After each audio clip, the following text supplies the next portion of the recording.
Sup, nerds? It's basketball. Welcome to Horse, a basketball podcast about everything except for the wins and losses. My name is Mike Schubert, and I'm joined by my trusted co-host, the Portland, Oregon, once having a WNBA team, to Portland, Oregon, once again in the future, having a WNBA team. It's Adam Amawala. Adam, how's it going? Welcome to the fold, Lady Blazers.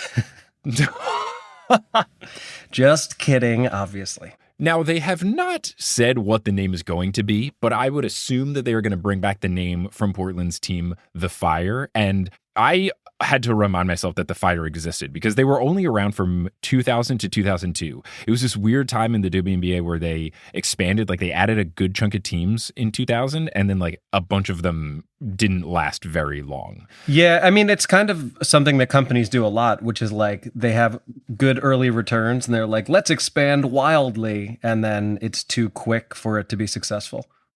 Yes. So I'm looking it up right now. In 2000, they added the Soul from Miami, also only lasted 2 years. The Fire from Portland, only 2 years. And then the Indiana Fever, doing well. And my beloved Seattle Storm, doing quite well. So yeah, they had... The league started in 97. They added 2 teams in 98, 2 teams in 99, and then 4 teams in 2000. And all of them were fine except for the 2 from 2000. Right. So now with the Bay Area team and then this team, that'll bring the league up to 15 teams. 15. Well, don't they want it to be even? That makes me think that there's going to be one more team. And please, give me the Houston Comets. Bring back Houston's really good greatest point, yeah. sports franchise. The Houston Comets, I'm going to have to do a whole... That actually happened about the Houston Comets because they were absurd. They were around from 97 to 2008, and they won 4 championships in a row, 97, 98, 99, and 2000. Right, which is what the Aces are trying to equal this year. Well, the Aces are trying to go for the three-peat this year. Okay. Yeah. But how did the Comets... I guess, like you said, you'll have to do what that actually happened about it. But like, it seems hard to believe that a team that was that successful and seemingly had fans could cease to be. But I guess the Sonics did too, and they're gone. I think it was just like a money thing. I don't think the WNBA as a whole was doing well in the late 2000s, and the Comets fell from grace afterwards. So their 4 championships were 97 through 2000, and then they dissolved in 2008. So I think by that time they weren't as good, but I just have such a love for them just because my buddy Grant always used to, and he's like a big Houston guy, loves Houston, the city, rappers from Houston, all the sports teams. And he always would say, when talking about the Comets, he would call them, Houston's greatest sports franchise. Like, and I just always had such an affinity for the way he would refer to the Comets that I loved the Comets as well. And they got to bring him back. Like, especially Cheryl Swoops, if she comes back as like a part owner, that would be super cool. Like, well, I don't know. That'd be fun. Like woman-owned team too. Yeah. That would be fantastic. So yeah, the fact that there's 15 makes me think that they're going to try to have some more in there. But so the recent additions are they're adding a Toronto team, a Golden State team, and now this Portland team. So those are the 3. Right. So we've gone from 12 to 15, but you would think we'll probably go from 12 to 16. Yeah, so I would think so. It would be weird to have 15. I feel like 16 is nice, and we'll just have to see. Speaking of all the teams, I've recently been doing trivia at a bar near me in New York, and they always have one question, which is like a multiple answer thing. So they'll give some sort of thing, and you have to pick like 8 out of the 10 somethings. So the one most recently was the top 10 states in the US that have the most Starbuckses in them. And apparently one of these, the week or 2 before I started doing this regularly with my friends, was name 6 WNBA teams. And come on, talk about a layup. Furious I wasn't there for that. I would have just written all 12 just to spite them. Or all 15. Yes, my goodness. Well, now let's get into the basketball. We've talked about it a little bit, but we're going to talk about it some more. And in order to get ready for it, we're going to head to the Teal Memorial locker room, which has just, it won consecutive championships for best locker room, much like the Comets. Wow. It's won a whole lot of best locker room competitions. Well, that's an important contest to win. Mm-hmm. You know what else is important? Having patrons so we can keep doing this show that we love. Yes. Shout out to all of our patrons. Shout out to our producer-level patrons, Polly Burge, Salvatore Testa, Siobhan Ellsbury, Don't Go Chasing Taco Falls, Bang, Bang, Roast Beef Debris, Denver Steam Nuggets, Anna Reed, Steph Curry for Valkyrie. Shout out to the Bay Area WNBA team. Nicely done. Mm-hmm. Their color scheme looks awesome. Yeah. Hi, Trish, Chase Underulo, Naked Rachel, Sidney Crosby as a vampire, Chelsea's cousin, Ginger Spurs Boy, Balls to the Walls, and Mats Furley. And you know what else is nice to have? A cocktail every now and again. Every now and again, and to not have to pay $38, which I can only assume that is now what cocktails cost, since when I last visited it, that's it was only during happy hour. They're 58 during regular hours. That is wild. I'm so out on buying cocktails and stuff. Yeah. Sometimes I will walk past bars that have, the sandwich boards with the happy hour thing, and it's like, get a Bloody Mary for $16 at happy hour. Be like, what's the normal price? What's happening? Yeah, and it's also always an adjustment to come back from a place where it's cheaper. Like, I was just in South Korea for 2 weeks drinking delicious soju for like $1.30 US. It's unbelievable. Nuts. Yeah. If anyone's ever going to Korea, you just drink your metric weight in soju as much as you can, because it's literally cheaper than water. That's like Germany and beer. It's not. And I had soju before. I liked it when we were over there. I knew it was cheap. I didn't realize that it's like $10 a bottle in America. Mm-hmm. Like, it's wild. Absolutely wild. Anyway, Shaker and Spoon is something that you can use. And if you go to shakerandspoon.com/horse, you can get $20 off your first box. It's about half off. And the box has all of the things that you need to make 4 servings of 3 different cocktails that all use the same liquor. You just provide the liquor. They provide everything else. You get the ingredients. You get the instructions. You can keep those forever and continue to make the drinks. Sometimes you get more than what you need, so you can have leftover like spicy jalapeno syrup and stuff like that. So it's fun. It's cool. I've done it. It's a cool thing to do if you're having people over, or if you just want to spice up, watching the WNBA playoffs or whatever have you. So go to shakerandspoon.com/horse and sign up for a box today. There you go. Now, unless you're listening on Patreon to get access to ad-free episodes, you're going to hear words from a few sponsors, make it feasible for us to be not in the red making the show. And then once those ads are complete, we'll get back into this episode of Horse. All right, Adam, what do you got going on in the Mama Walla world? Yes, well, I've just returned back from South Korea. It was a wonderful experience, and I'm sure I'll talk about that more soon. But I don't think I have anything new on the books, so it's the same stuff that I've already talked about. As this episode comes out, if you're listening in real time, I will be in Albuquerque, New Mexico this coming weekend. That is the final weekend of September, which, of course, is the 26th, 27th, and 28th, doing a bunch of shows in and around the Albuquerque area. I guess this one's kind of new. If you're really rich and you're like in the Hamptons, I'm going to be in Sag Harbor, the place where Justin Timberlake got arrested for being an asshole. If you could be arrested for being an asshole, he'd be arrested every day. But the point is, he was driving drunk. Anyway, that is Saturday, October 5th, that I'm going to be out at the Bay Street Theater in Sag Harbor. I'm going to be in Poughkeepsie, New York on Friday, October 18th. Still working on getting that Philly date locked in, hopefully for November, but I'll let you know. November 7th, I will be headlining the Arlington Draft House in Arlington, Virginia. I'm going to be doing some shows in Toronto, TBD, the weekend of November 21st through 23rd. And then in December, you can catch me in Pittsburgh on the weekend of the 6th and 7th, in Connecticut on the weekend of the 13th and 14th. And then make sure to come see me headlining Zanies in Chicago on Sunday, January 12th. Are you doing your annual thing where you do a big headline New York show the day I leave to go to Texas? Because I might be able to catch it this year. That is to be determined. Okay. I'm teasing something that is not even in any way real. But I feel like I should film a comedy special. That's like what people do now, and I've never done that. And I want to like save up my asking people to come out until I'm doing that, because I probably would do it in the New York or New Jersey area. So I don't have an answer, but I hope not. Ooh, okay. So we'll see. Fun. Sweet. What do you have going on? So if you are listening to this the day it came out, you can, if you're in New York City, attend the New York City show for the newest Olympian, where we're covering the first 2 chapters of The Son of Neptune. But if you have the internet, you can watch the stream either live tonight at 7:30 p.m. Eastern time on Monday, the 23rd of September, or it comes with a 1-week replay. So if you're listening to this and it's past Monday, you're still good. So we're doing a live show covering the first 2 chapters of the second book in the sequel series for the Percy Jackson books. And it's going to be fun and goofy and silly, and I'm super stoked about it. And then the other stuff we've got going on, I'm coming to Toronto, Boston, New Orleans, Dallas, Philly. The DC show that was going to be on the 26th, unfortunately, had to get rescheduled. And that's going to be on December 3rd. If you already had tickets to it, they should have emailed you and you can get a reschedule. So that's December 3rd. And something that will go live, not at the time of recording, but at the time you're hearing this, the newest show to the docket is going to be in Austin, Texas. And that's December 16th. So nice. That is going to be the only Texas show I'm doing around December. So if you want to come to a Texas show around then, come through there. And then I'm also doing that Dallas one on October 30th. And then I'm going to try to do Houston next year. Couldn't get a Houston show to line up for either of those. Same thing with San Antonio. So sweet. If you were holding out on different Texas cities, it's not coming. Come through to Austin or Dallas. But those are all available at schub.es/tour. Okay, shall we do an NB Q&A? Do we have one? We do. This one is from our pal and producer-level patron, Salvatore Testa.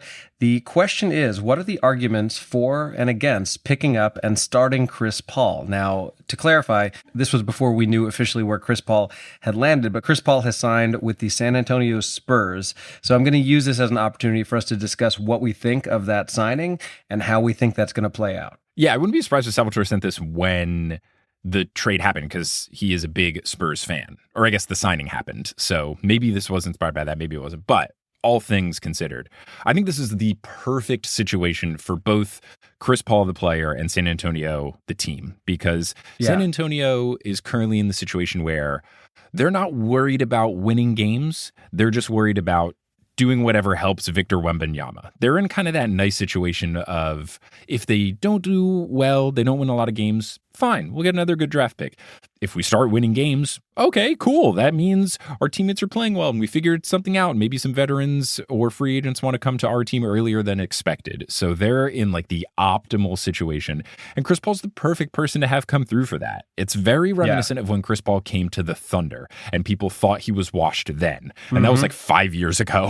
But that was the thing where the Thunder at that time just had a bunch of young dudes and they were like, we got to get an adult in the room to run the offense and facilitate. And then Chris Paul played out of his mind and the Thunder surprised everyone and made the playoffs. They didn't go very far, but like everyone had them being one of the worst teams in the league and they snuck into the playoffs. So the Spurs are almost in the exact same situation. I think it's a perfect pickup for both of them. What are your thoughts? Yeah, I couldn't agree more. I think I keep wondering which team is going to be the last team that Chris Paul plays for, but he continues to keep hanging around.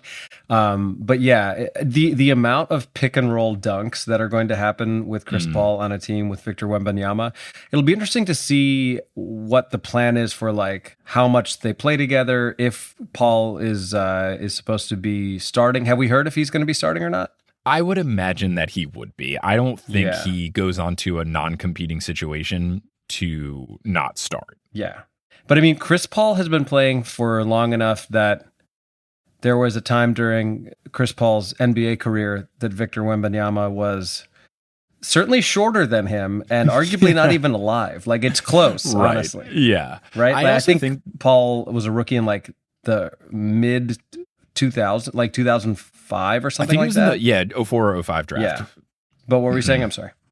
I just think this could be a situation where he might just, because with Chris Paul, like, he is good, but he's not good enough where if you're contending, you can't have Chris Paul on the team. Like, he's just a step too slow offensively and defensively to like lead you to a championship or be, you know, one of your top 3 or 4 players.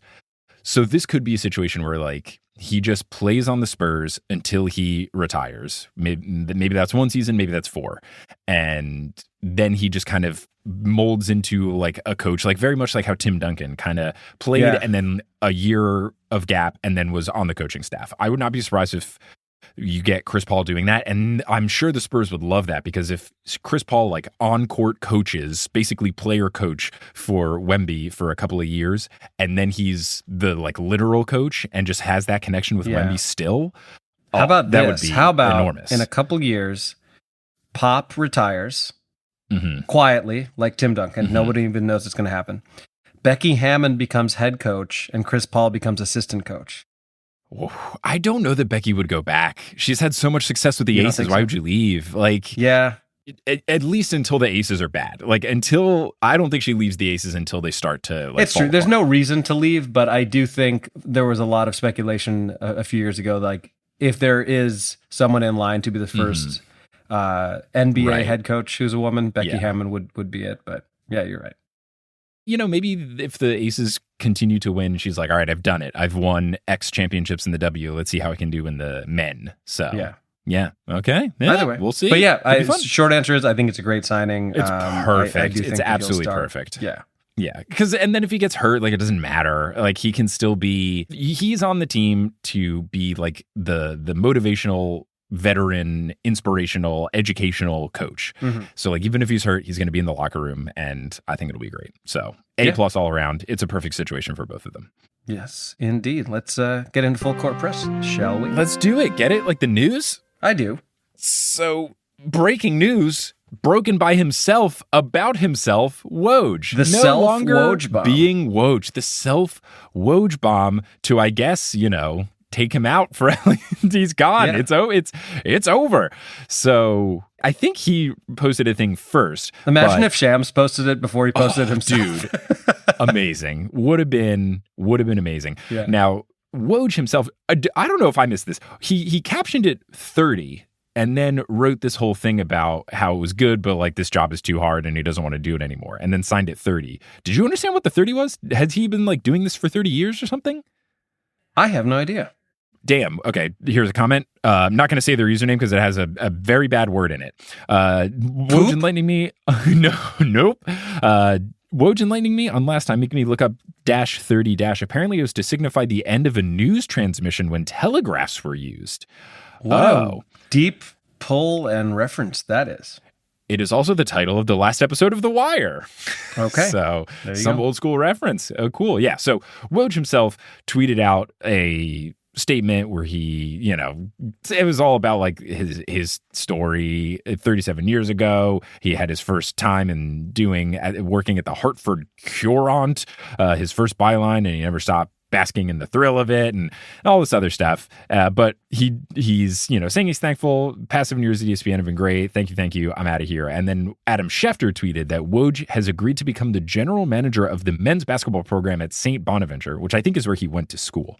That The would role make includes sense, yeah. name, image, and likeness allocation, recruiting, and supporting successful Bonnie's coach, Mark Schmidt. So I guess he will manage the NIL, which is where you can get paid to be in like commercials and sponsorships and stuff. If you are a player, you will recruit people and you also support people who like already work for the organization. Right. Feels like it could be a smart role for him just because his whole thing, like he's not a good journalist. Maybe he was, but at least like Woj as we know He him, is good not at having relationships with people. Exactly. And that's what He's a this job will be. connections guy. Right. And that's what you need if you're going to be in the front office, especially of a college program, which I'm sure has less like under the table handshakey type stuff, but it's always kind of felt like the NCAA is a scratch my back, I'll scratch yours sort of thing. Sure. So I think it makes sense. Makes more sense than him being like a coach or the president of basketball operations. Like it seems like he will be utilizing his connections in a different way. But I think what's awesome about all of this, because obviously you've got the Woj versus Shams rivalry. And again, this should be that actually happened now, especially with him retiring. But I love that he basically in his thing was like, this job sucks and I'm tired of it.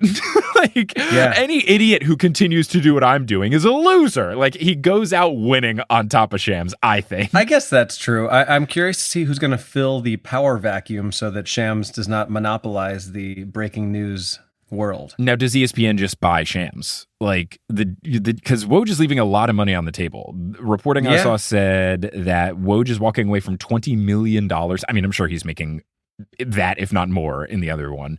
How could you make that much at a school like St. Bonaventure? He might be taking a pay cut so that he just doesn't have to do this job anymore. I don't know. He's like, money is money. I mean, in his little tweet, I got to say, he did about it. He said, the craft transformed my life, but I've decided to retire from ESPN and the news industry. I understand the commitment required in my role, and it's an investment that I'm no longer driven to make. Time isn't in endless supply, and I want to spend mine in ways that are more personally meaningful. Awesome. Fair enough. Absolutely awesome. Would you want That to is be cool. married to a guy who does that for a living? You would never have his full attention.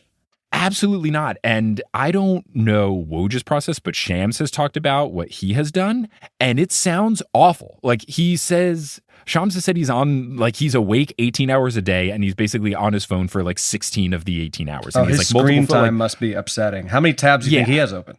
Oh, too many. But yeah, it seems like an awful job. It seems like a stressful job because at any moment news can break. Like you would be scared to sleep. Yeah.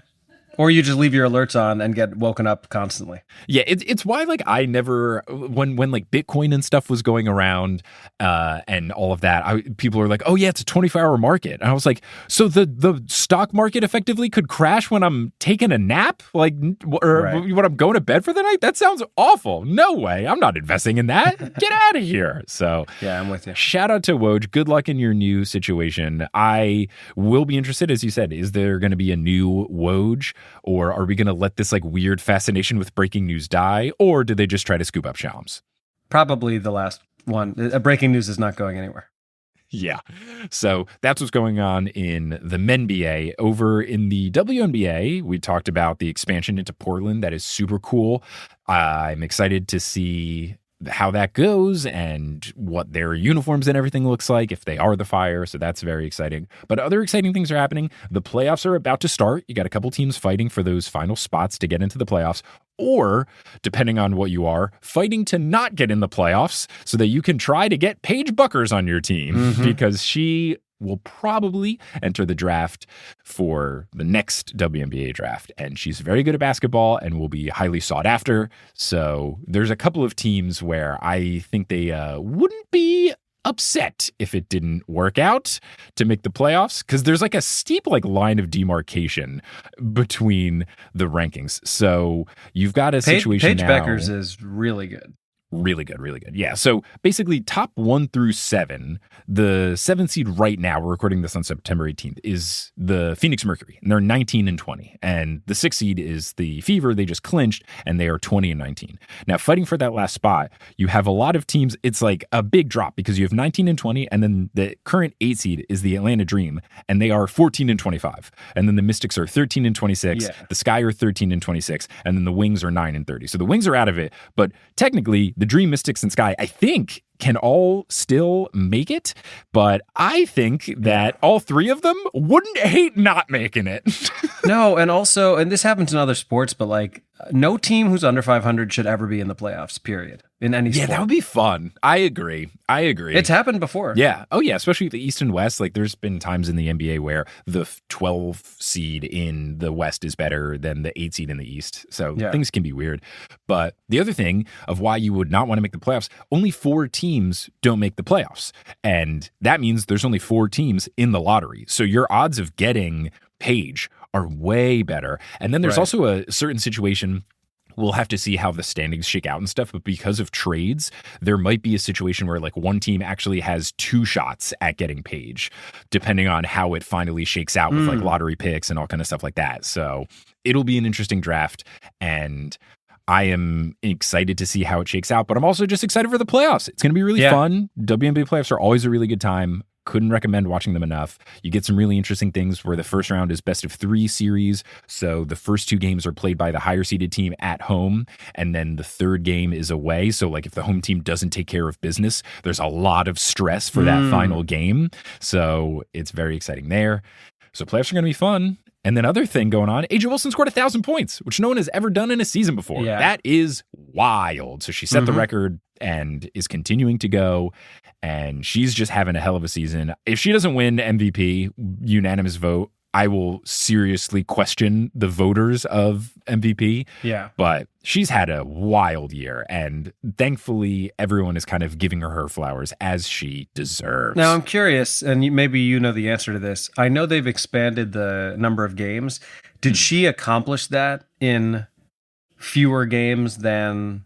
You know what I mean? Like, you know, when like the home run record, because Jewel Lloyd's like Roger Maris hit 61 home runs in a season that was 154 games long. So at that time, it was like, oh, someone needs to do it before that game number for it to be legit. Yes, I am pretty sure that she did, because Jewel Lloyd of my beloved Seattle Storm set the record last season in 40 games. And right now, the Aces have only played 39 games. So I don't know if she did it in game 39 or game 38. But either way, she did it. So it wasn't just a more games thing. And if I'm being fair, like the Jewel Lloyd record last season, even though it was on my favorite team, I think that like I'd have to look at the points per game thing, but I'm pretty sure she only set the record because of more games being played. Right. So I think A'ja straight up earned it, and you can't really question it. And that was also the case with some of the records like Angel Reese's rebounding record as a rookie, and maybe even as like not a rookie. I think she set like the double-doubles record just like straight up. Yeah, Caitlin Clark had got the assist record. Right. Caitlin Clark is leading rookies in points, assists, and three-pointers made. She set the rookie assist one and did it before like the previous winner, who was like surprisingly a long time ago. So yeah, there have been records being broken, and it's not just because the season is longer now. So unfortunately, Angel Reese is out for the season with a wrist injury, so it seems like Caitlin Clark will get the Rookie of the Year award, no question. I think that's fine because I didn't want to have to deal with the discourse. Like the discourse of like who should win, should they split the award, which I hate, and the NBA has done that a couple of times. So I don't know. I'm glad that at least we don't have to deal with the discussion around it of who's more deserving. Did Caitlin only win it because she's more famous? Like all this kind of crap. So at the very least, it is a simpler situation, but unfortunately it came at the cost of Angel Reese getting injured. Yeah, I mean, it sucks that like two of the three rookies that people were most excited about in Cameron Brink and Angel Reese both got hurt this year, but that's just how the league happens sometimes, and hopefully it won't be an issue going forward, and I'm sure they'll both bounce back in the future, and they'll be very exciting. And look, if Cameron Brink needs to take a whole lot of time to recover, as someone who the Seattle Storm owned the 2026 draft pick of the Los Angeles Sparks, if they just need to put her on ice for a whole nother season, that's fine by me. Just, let her rest. It's like, make sure she's okay. Big minutes restriction. But yeah, that's what we've got going on news-wise. A lot of fun stuff happening. I'm stoked for the WNBA playoffs, and we'll see how it all shakes out. Absolutely. So now to conclude this episode, we will be doing a very fun interview with someone that Adam knows from the comedy world, who recently had a special come up, and it's got a wild basketball joke in it, and that kind of sparked the whole discussion that we had. Yeah, so we're going to do an interview with Langston Kerman. He's a dude who I've known since way back in the day. It's a weird thing to be at the age where like people that I was at open mics with 12 years ago are now like all over the TV and have Netflix specials and stuff. Hopefully I will be one of those people that people say that about one day. But in the meantime, we've got a really fun interview coming up, so enjoy Langston. All right, as promised, we got a very special guest on the podcast today. You can listen to his podcast with David Borey. It's called My Mama Told Me. He's also a very talented actor, writer. I know him from the stand-up comedy world. You can check out his latest special. It's called Bad Poetry. It's on Netflix right now. And you can also see him starring in the show English Teacher, which I watched the pilot of last night. It's on FX and Hulu. It's very good, and I'm not just saying that to be nice. I really enjoyed it. Langston, how's it going, man? Good, thank you. This is what a warm professional welcome, Adam. This is nice. It doesn't always go that way. We've had to retake them before. We had Shane Torres, who I'm sure you know, on the pod, and I gave him this great intro, and then just didn't say his name, and he was like, "That's not a good start." I was like, "All right, well, that's okay."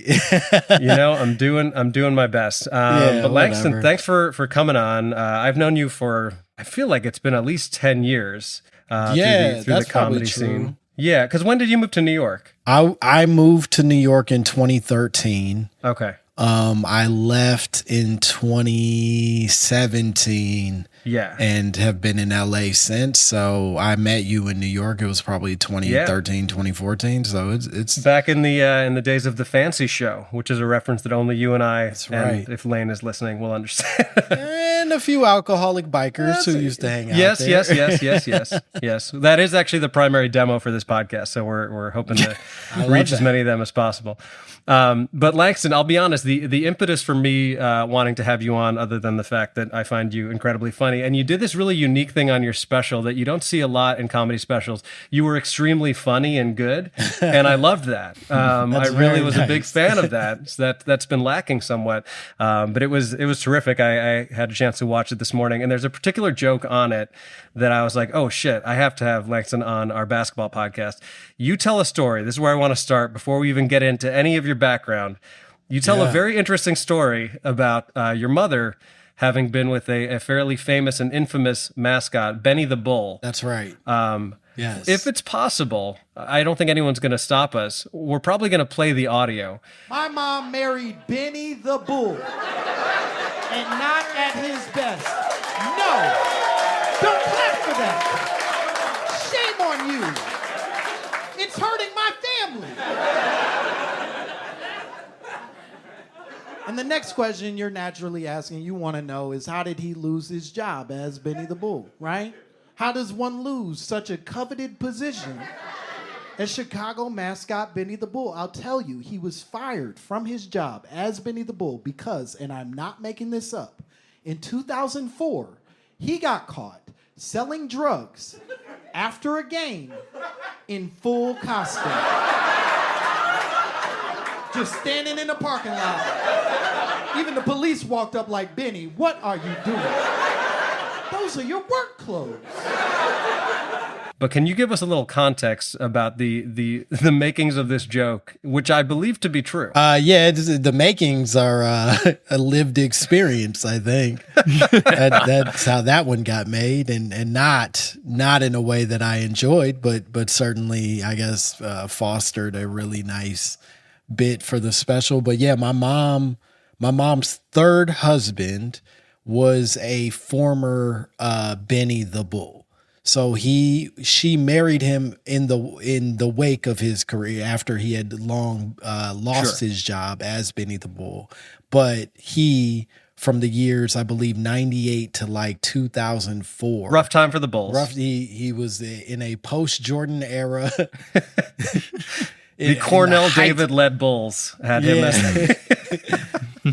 When Jordan finally handed over the keys to Tony Kukoc, is when he jumped on and decided that this was his time, and he, I guess, was relatively successful at it, and then lost the job because, drum roll, he got fired for selling drugs after the game. Here's the question. Who's he selling them to? Is it just whoever's buying people in attendance? Is it people working at the arena? I think, to his credit, he had like a situation set up where he could sell like weed to players. Remember, this is 2000. This is early 2000s, 2004.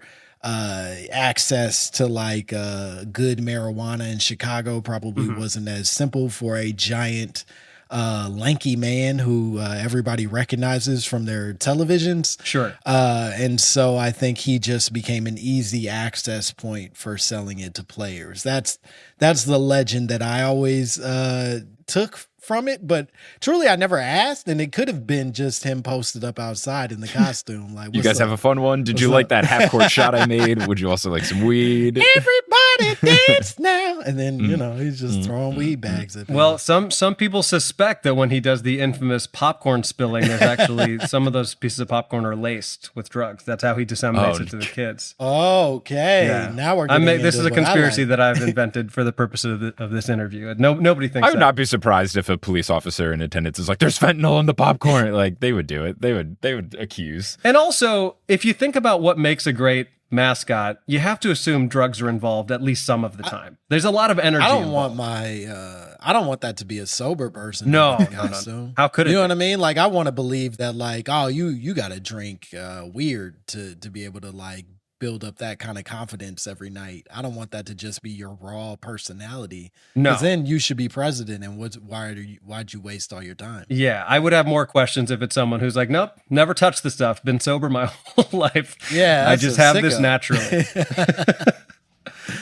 But so I associate you with Chicago. Based on Wikipedia, you're from Oak Park. But what's kind of your origin story as far as like where you grew up, getting into comedy, how basketball ties into that, if it does? It does. What's the Langston story? Oh, that's a fun. Oak Park, Illinois, is a suburb of Chicago. It's about, depending on where in Chicago you want to be, you can cross a street and be in Chicago, or it's like 20, 30 minutes from downtown. Point being, I grew up there, and it's a very quaint, beautiful suburb. And despite all the chaos of my home, I grew up in nice circumstances generally. And then I went to school. we're talking basketball. When I went off to college, I played basketball all through high school. Was cut from the team my junior year, was put on JV, and that's how I ended up starting writing poetry and shit. Was like I had a full 180. I had too much free time. I needed purpose. I was like, I'm just gonna join the spoken word club, and ended up like liking that and succeeding in that a lot more than like the bench warmer version of my high school career that would have continued. But that said, when I went to college, I actually played as a practice player for our women's basketball team. Oh. Yeah. I had friends that did that at Rice, and that was always a cool thing that if I had more free time, I would have considered. But I was so busy. But that's awesome. What were you busy doing? What were you doing? I had engineer major, business minor, which now I use because I'm a full-time podcaster. Look at me go. Yeah, it was fucking awesome. We got free like women's gear, which was dope because it was identical to the men's gear, right? It was exactly like the men's gear across for the two teams, but it said women's on it. But from a distance, it looked like I made the basketball team. Yeah, so other than this, saying women's and the buttons were on the other side for reasons that none of us understand all this time. I don't get it. Like I said, from a distance, you can't tell which side them buttons are on, and so they were pumped. Women, they'd see me and they'd be like, "Oh, Langston upgraded." Then they see and they're like, "Oh, Langston's got a complicated story to tell." Wait, and where did you go to school? Undergrad? University of Michigan. Oh, so these okay. people with the ball. I mean, this is not some like scrub team here. Well, I want to also give the caveat that they were at their worst when we did it.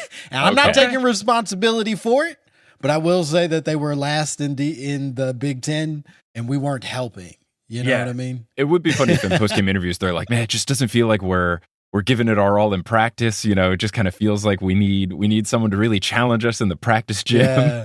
and then your boys showed up.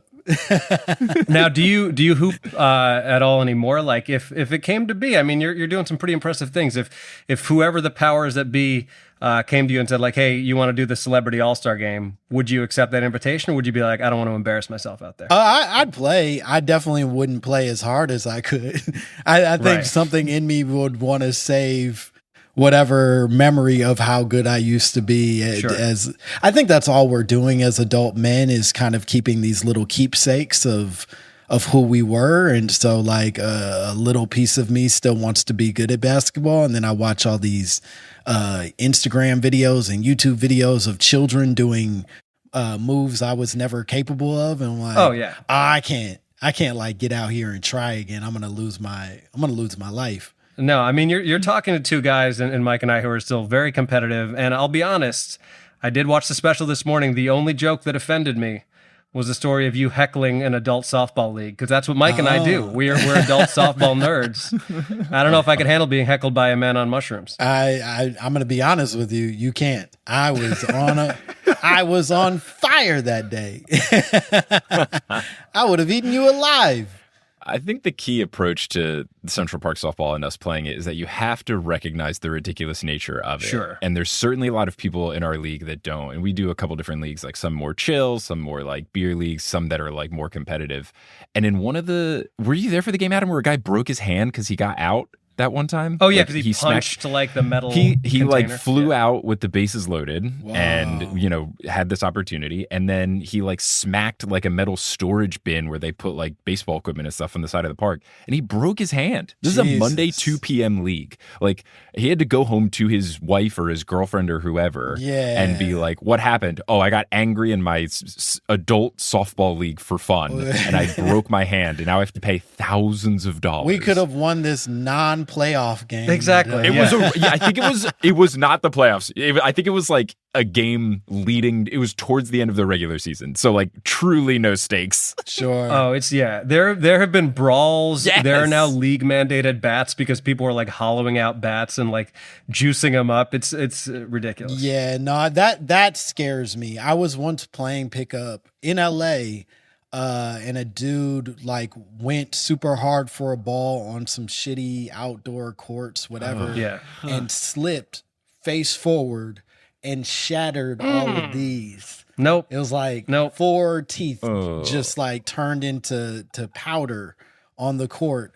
And if that wasn't a revelation for me of being like, oh, bro, I'm 30. Yes. Like I'm 30, both in the literal and in the active sense. Like I have there's no achievement to be won here. I'm not going to power up and suddenly, it's not going to be like, hey, I think we got to scout that guy. Like that's it's not happening. So yeah, no, I'm chilling, man. I'm gonna play real soft.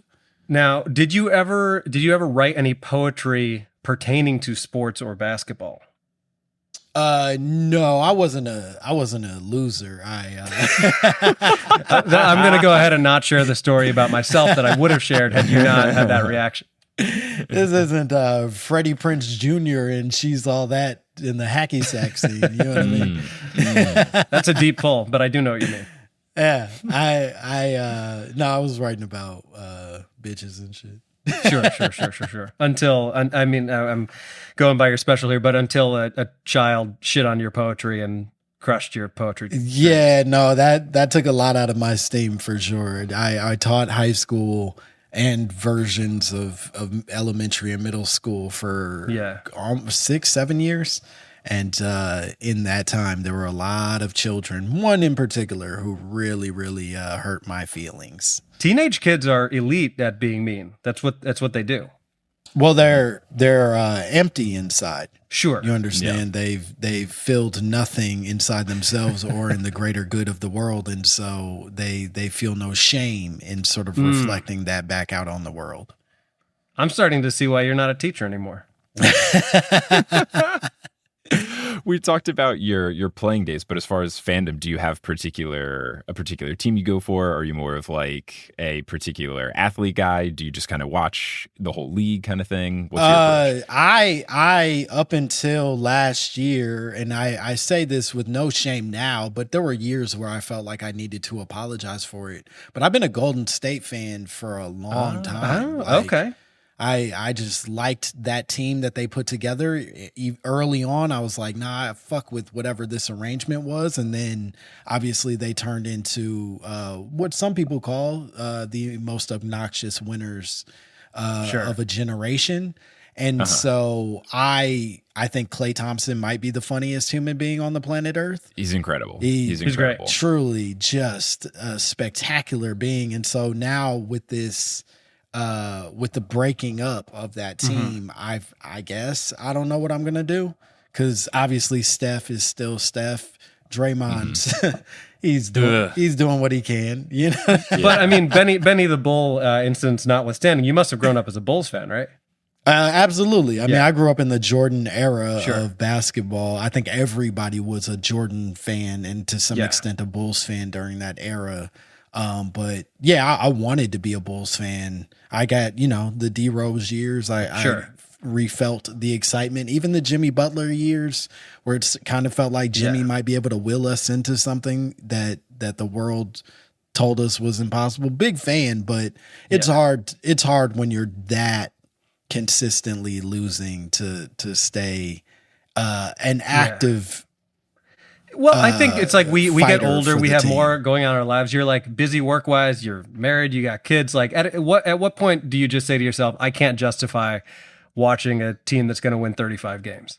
Yeah, no, I don't need to watch Zach LaVine jog. You know what I mean? Like but that's his whole thing, Langston. I'm going to need a little bit more pepper in your step from a team that's going to inspire me. You know what I mean? I get it. And it's funny that you mentioned both that phenomenon and then also the phenomenon of rooting for the Warriors, because I am a Knicks fan and always have been. Yeah. But there was like mid 2010s, we were like actively tanking. So I was like, okay, I won't lose my fandom here, but I'm not going to subject myself to watching Ramon Sessions as our starting point guard in his 15th year in the NBA. So I was like, let me still follow the Knicks, but we have a new team to watch. And I was moving to Oakland for work, and I had watched that playoff series where they beat the Nuggets and then they almost beat the Spurs that one year. And I was like, these guys are fun.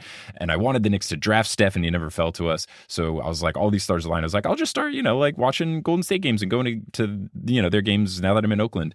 And that was the first championship year. So I had this like weird, like their, backup team affinity thing. And then they got too good. And then I'm kind of feeling what you're feeling, where you're like embarrassed to root for them. Like you don't want to tell anyone, like, I'm secretly still rooting for them to win in the KD era, but I'm like, oh, but no one asked me about it, please.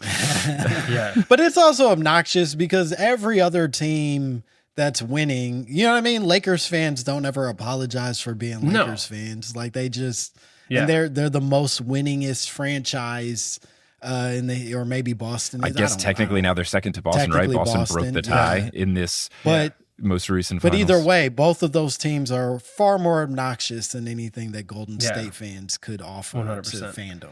Has your career, or just like, being in LA for the time you have, has that afforded you the ability to meet any basketball players or, sit courtside or anything like that?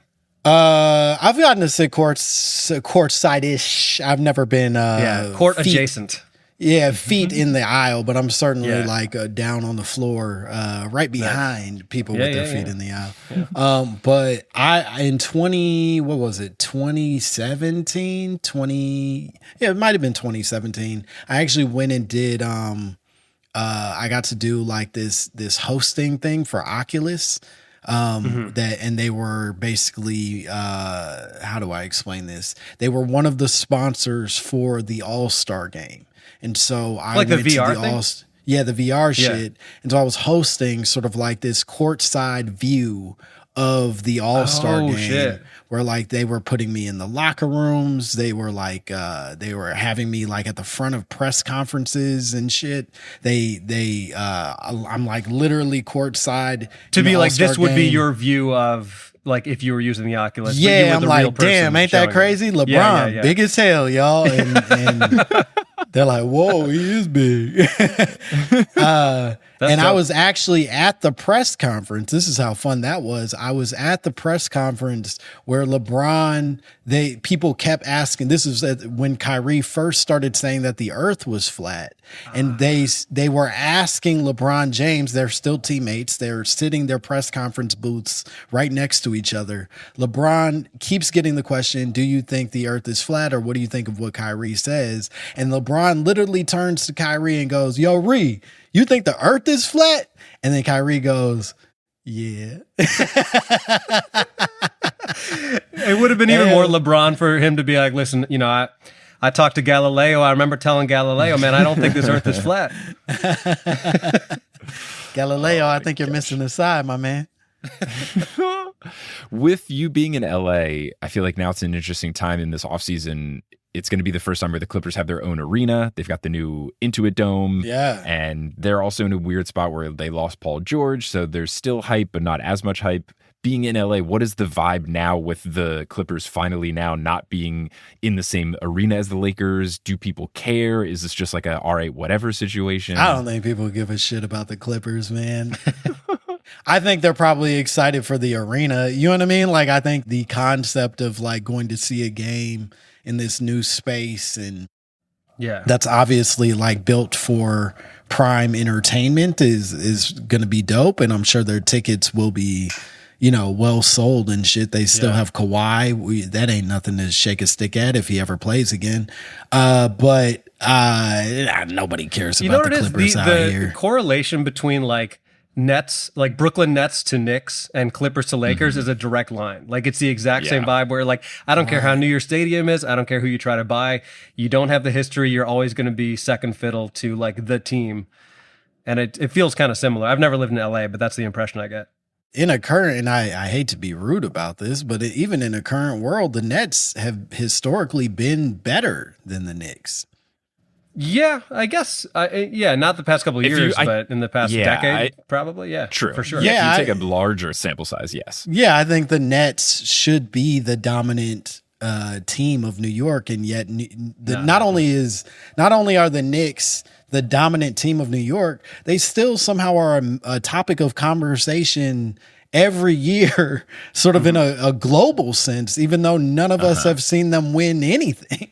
But now we're good. I think it's just when you for the longest time we were the only team in New York, and it's so popular for New York to have two teams that for years and years, and the Knicks have been around since the 40s, you just only had the one basketball team. Right. So I think because the Nets only moved out here in the late 2000s, it was just like, no, you're the New Jersey team. What are you doing?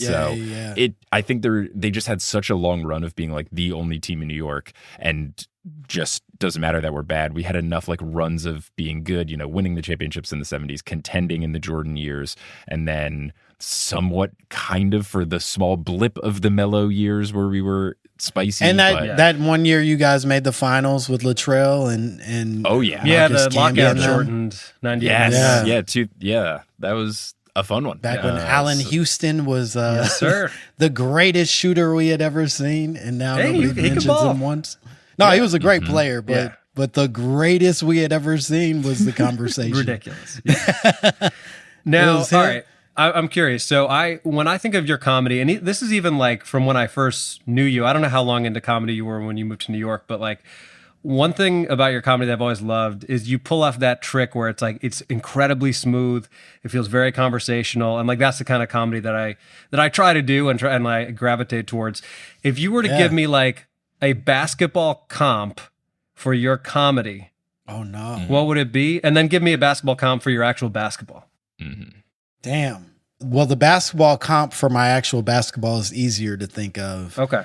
I think when I was a kid, my favorite player, and kind of my favorite player to this day, was Jason Kidd. And I think that is who I most wanted to mirror my game after. I think realistically, I didn't look as cool or as I didn't have the vision quite as precise as Jason Kidd did.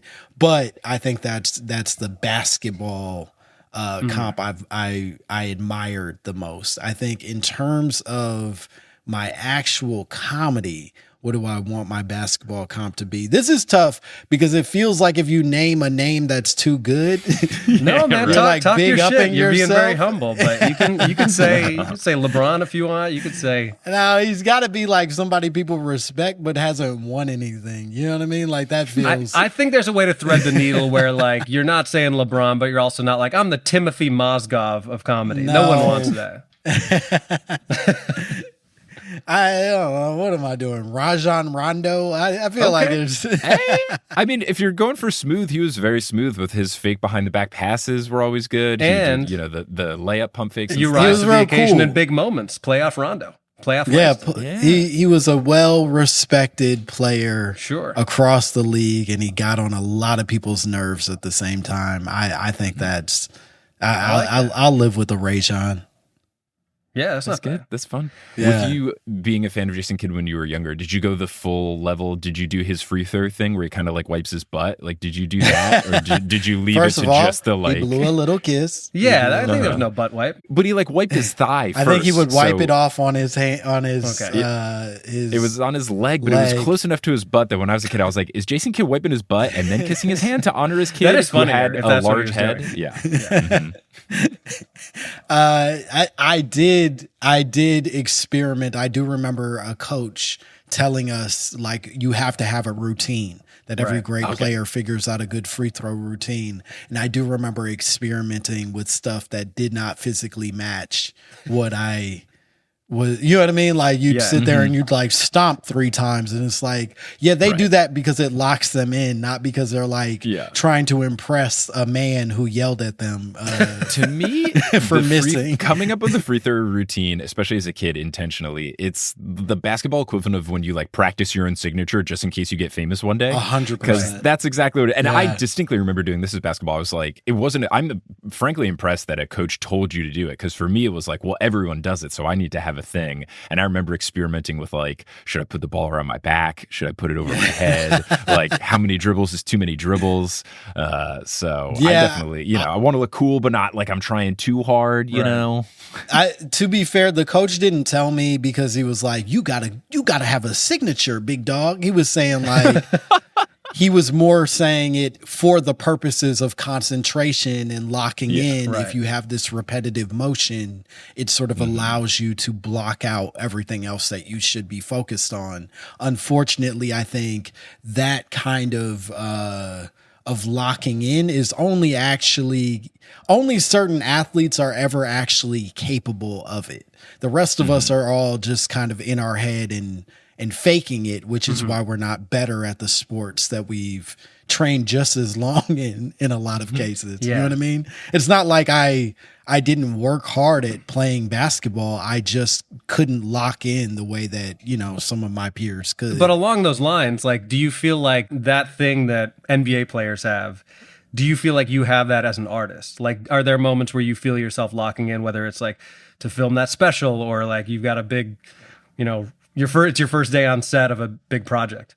Yeah, I actually, weirdly, Iman Shumpert and I went to high school together. We grew up. Oh, sweet. One of his older brothers is my age, and we grew up together. We played on YMCA teams all the way since he was a fourth grader, and then played through high school together. Did he have the flat top back then, or was it a later edition? That was a later edition. That was okay. If he had that in the fourth grade, that would have been incredible. that wasn't active throughout our childhood.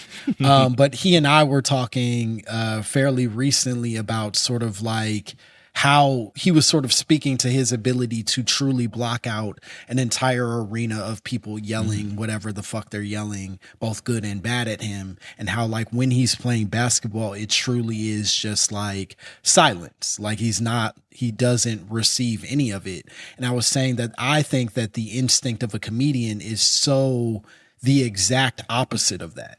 That like my job in some ways is to never block a single thing out, to hear every whisper, to hear every like sort of like sweat drop inside of a room and be able to pivot on top of those weird moments. And so I think what I as a child felt like was a failure because I was playing basketball and not able to sort of like achieve this greater sort of level up that I think a lot of my peers were able to achieve, I later discovered in comedy was like, oh, this is perfect for that. Whatever that is in me that needs to know everything that's happening in the room is the exact thing I needed to be on stage. Well, it's true. Like a weakness in one field could actually be your biggest strength in another. And I think also like having just watched the special earlier today, one thing that you see in specials sometimes is that like, even if the material's great, you're like, I don't know if I feel like this person was present. It didn't feel that way. Like you, thank you. Doing the that special, means a lot. Yeah, for sure. I mean, like I'm no arbiter of comedy, but I think I have pretty good taste. And like the way you're reacting to even how people are reacting to certain setups or certain tags, where you're like very much in the moment and not just like, oh shit, well I'm filming this for Netflix, so I better like move on to the next joke. Like I think it takes a lot of skill to do that. Yeah, I mean, I and that's very sweet of you to say. I think the goal as an artist, I've always thought of the tapings, and somebody once told me this, and I don't remember who told me, so fuck them. But the special tapings, these sort of bigger moments are the gift. Right? Mm-hmm. Like you work really hard throughout like comedy. You do all these bad shows in basements in front of drunk bikers, whatever, so that at some point you can record something. Right. And the goal is not to then perform. The goal is to live in the gift. Right. Mm-hmm. So like you earned it. This is yours. You should be present in that moment and really like locked in with the people who have chosen to share that moment with you, as opposed to sort of like in this recitation of all the things that sort of got you here. Cause it, to your point, it can feel detached, or at least make you feel like, I don't know what that was. I don't know if I connected at all with anybody. Yeah. Cause I mean, I think when you watch a really good special, you have to have the crowd on your side. Like anytime you're doing a good show, you want it to be that. And if you watch a special, like sure, obviously the material is important, but what really separates, I think, just one that you enjoy versus one that you truly remember is when, you feel like you were in the crowd, whether it's when you're watching or if you're listening to like a comedy album. So yeah, if you're not, like you're saying, listening to what the crowd is giving you, what is fun and stuff like that, if you're just like trying to be 100% word perfect on the stuff that you've recited and you've Right. done no other work to kind of be in that space, be present, like you said, then it's not gonna feel like an interactive give and take. It's gonna feel just like you're up there reciting a monologue. Yeah, and I often think of stand up in particular as this persuasive argument. Like I think in some ways we are just performing persuasive essays in front of strangers. And in that way you kind of have to tweak your persuasion to the specific crowd that you're dealing in. And it doesn't make your argument different, but it does mean that the way that you present that argument, or at least the veracity in which that argument sort of like slams into their ears and faces, you have to gear shift it a little bit to make it fit better for the audience you have. And so the special tapings, thankfully, are an audience that already likes you and wants whatever you're offering. So you don't have to do crazy gear shifts, but that's what. But even then, I think you do that thing where you're trying to convince people of something that inherently they don't agree with, because they're people. But in your special, you tell a joke that not to give it away, but like the idea of convincing an audience, like, I wanted to stab this child and you should also, like, that's inherently a very funny thing. And they do, because you explain it in a way where you're like, well, yeah, of course that person sounds terrible, but like as a setup, that can be a bit fraught. No, it was, I want this middle school girl to die, and I will, and in this essay, I will explain why. Yeah, that's your thesis statement, and now you're going to back it up. So talk a little bit about like how the special came together. Obviously, you did it with Netflix. I think because John Mulaney was involved in some capacity, right? It's like a producer or like consultant. John Mulaney directed it. Okay, cool. And what a beautiful, wonderful, funny man who. Yeah, I would trust his judgment on comedy. He contributed. He contributed far more than he should have to my nonsense, but John and I sort of we sort of like struck up a bit of a relationship after the show Bust Down that I made with Sam J and Chris Redd and Jack Knight, and he was a really big fan of that. In a very, very insanely odd way, given the type of guy that John Mulaney is. I wouldn't have expected him to like the nonsense we were making. White guy who sounds like he's from the 40s loves that show. Right? Like, I love that. He loved us saying bitch and nigga on Peacock. And so he just was really into what we were building, and Peacock didn't move forward with that show. And in that, I sort of reached out and mentioned that I was working on this material, and he was very kind to offer his services and contributions to it. And he made, he couldn't have been more essential in sort of both helping it get over the edge, with some of these spaces that were not so sure about me and what I was bringing to the table, but also just made it look beautiful and had so many insights on the right and wrong things to do with the comedy special. Yeah, it's beautifully shot. The sound is really good, which is something that like weirdly even like top tier specials sometimes aren't that way. So that, I mean, they did a really good job with that. Did you choose the venue? Because the venue is incredible.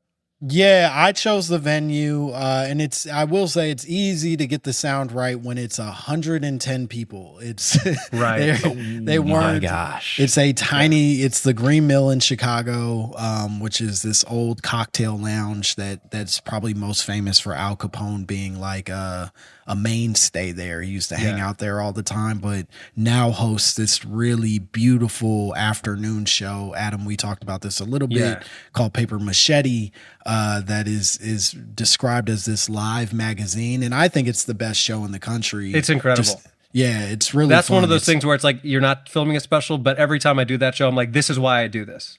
Yeah. Like, this is why I chose to do comedy. It's one of those treats. Yeah. Like, specials and cool shows and things that we get to do are kind of that sweet spot of being like, hey, by the way, this doesn't suck all the time. Enjoy, bask in whatever this is. 8 minutes, not feeling sad. So yeah, I grew up in Chicago. The Green Mill also is where the largest adult poetry slam is housed in Chicago. And so growing up, I dreamt of being a poet performing on that stage, never made it that far in poetry to get that opportunity, and so I decided to usurp it and tell my little pee jokes. There you go. That's great. Talking about venues and to bring it to basketball a little bit, is there a particular NBA arena that has that feel for you, or if any of the ones you've ever been to just be like, this is a better place to consume basketball? Because like I'm always diehard saying that like MSG is perfect. I loved Old Oracle where the Warriors used to play. Do you have a particular basketball stadium that you're like, this is the spot, this is where it's meant to be done? I don't know that it is, but the United Center will always be the best place to me. But the old heads will tell you Old Chicago Stadium was where it was really at. I'm not old enough to have gone there, but they'll tell you that. Yeah, I mean, again, my sense, I've been to both, right? Like I remember, okay, but cool. I don't actually remember. So for me, it's just like, nah, where home makes the most sense to be watching good basketball. Yeah, for sure. But I just and your special was a home game in some ways. It was a home game. Yeah, a lot of people I trusted to laugh were in the crowd, so it made it a lot easier than playing for strangers in St. Louis. You know what I mean? Yeah, for sure. When you did the special, it's something I've always been interested in with stand-up specials. Did you do the thing where you like filmed like two of them and then they like composite the two into it? Or was it just like one show, one take that made the final cut? Yeah, nobody's doing the raw dog version of it except for the ones that they do live on Netflix. Okay. And I'm sure people have critique of those. It just doesn't seem necessary. Like, I guess I respect the balls it takes. And obviously Chris Rock is a legend, but like, it's an interesting way to do it. Yeah, I think the excitement lives more in giving the audience a reason to sit back down in front of their TVs again. Mm-hmm. Like I felt I was fortunate enough to do the Everybody's in LA show with Mulaney and write on that and have a few parts in that. But even with that, part of the excitement for everybody was like, whoa, live TV, we got to sit down and watch. And that's kind of a big deal in this generation of nobody sitting down and watching anything the day it comes out. That said, comedy specials are very magical, sort of like dance. And yeah, we shot 2 shows and we sort of blended the two. So if you watch carefully enough, audience members ain't sitting where they were sitting moments ago. I was not watching it so closely to catch continuity errors. Be like, you know what? His collar was a little bit further his up eyebrow. than that previous. No, I looked the same all the way through. Exactly. In between the shows, is there any note of like, do you whether it's you or a director or someone telling you, is it like, I kind of flubbed the line of this joke in the first set, so I got to make sure like I absolutely nail it in the second one? Is there pressure, or is it just kind of like, let's just do 2 and we'll let the editors kind of figure it out and make the perfect combined filming? I shot the first one. It went really well. Like we, at the end of it, John and I were like, well, we got it. And now we get to just sort of play and that's the perfect scenario. It was really cool. And then there were a few notes that he flew up of just small jokes that either my phrasing was slightly off or we wasn't like the heaviest hardest hit in the set. And then the second show ended up being like that much better than the first one. And so it really, we were sort of flushed with all kinds of options of good takes to use. So that was great. I know this isn't the case, but I'm just imagining, since we are talking about basketball and comedy, that like, that you did go to a locker room and John Mulaney pulls out the whiteboard and like he's like, this joke, he's coaching, you're getting back out there. The broadcasters are talking about the halftime adjustments that that Langston's making. Well, what's funny is because of the setup of the Green Mill again could only fit 110 people with cameras in it, which meant that I did have to leave that building to go. Basically, the owner also owned like some office spaces upstairs, and my green room was like these abandoned office spaces that did have like weird whiteboards in them and shit. And we didn't draw nothing up, but the vibe you're referring to is certainly it was very specific. Where I was like sitting in like just the saddest office, and then Mandel, who's a very funny comedian who opened it up. Yeah, he's great. He was hanging out, and then John Mulaney would pop in and be like, "Yeah, I think that was pretty good," and then we'd walk away. It was cool. That's awesome. All right, awesome. I got one final question for you, and then we'll let you go. You're in the new show English Teacher. It just came out as we record this last night, but by the time people listen to this, I think there'll be a couple episodes out.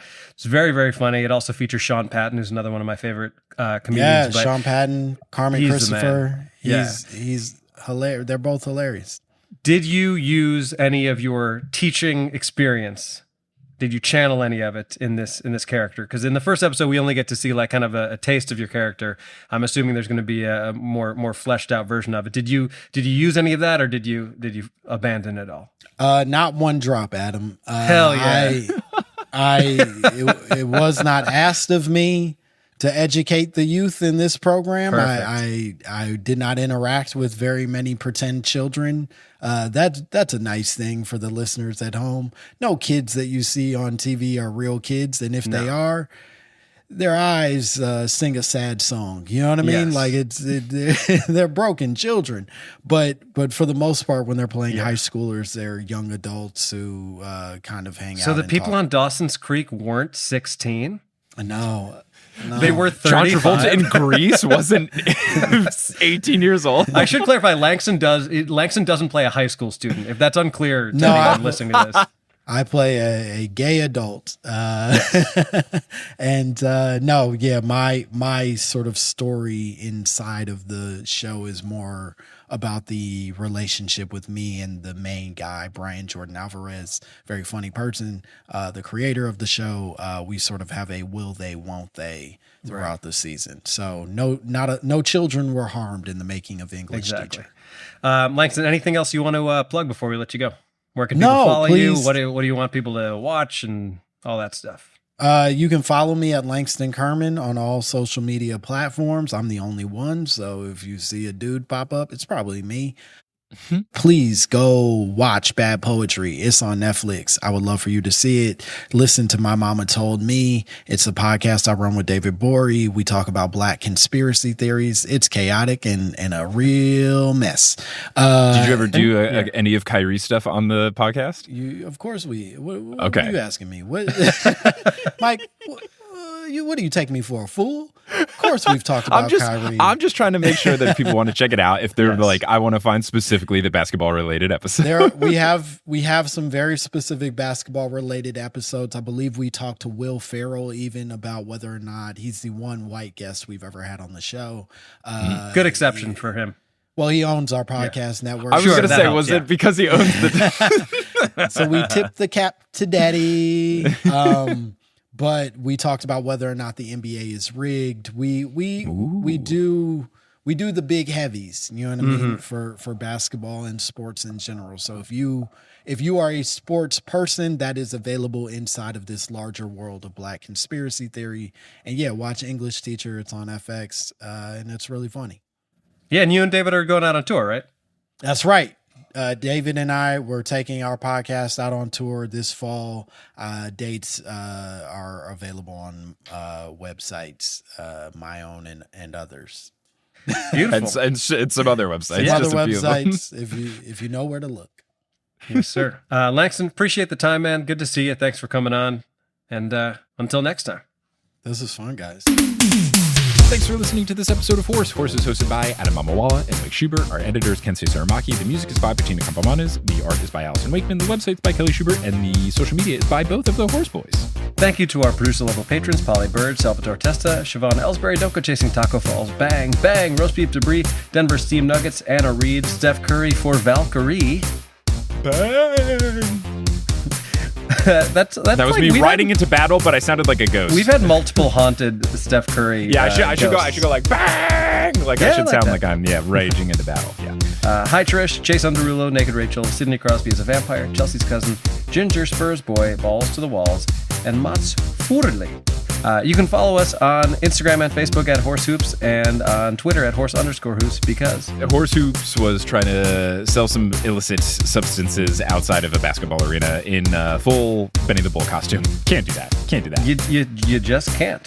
Nope. You can go to our website, horsehoops.com, for links to some of the stuff we talked about with Langston, some of his comedy, and certainly the Benny the Bull story, and much, much more. Yes, and if you want to support the Horse Boys, you can go to patreon.com/horsehoops. You get access to ad-free episodes. You get stickers. You can get bonus audio, bonus content, all that stuff. And then you can go to horsehoops.com/merch to get Sup Nerds shirts and other digital items. But that is going to conclude this episode. We will conclude it by putting our hands in the middle and saying something on the count of 3.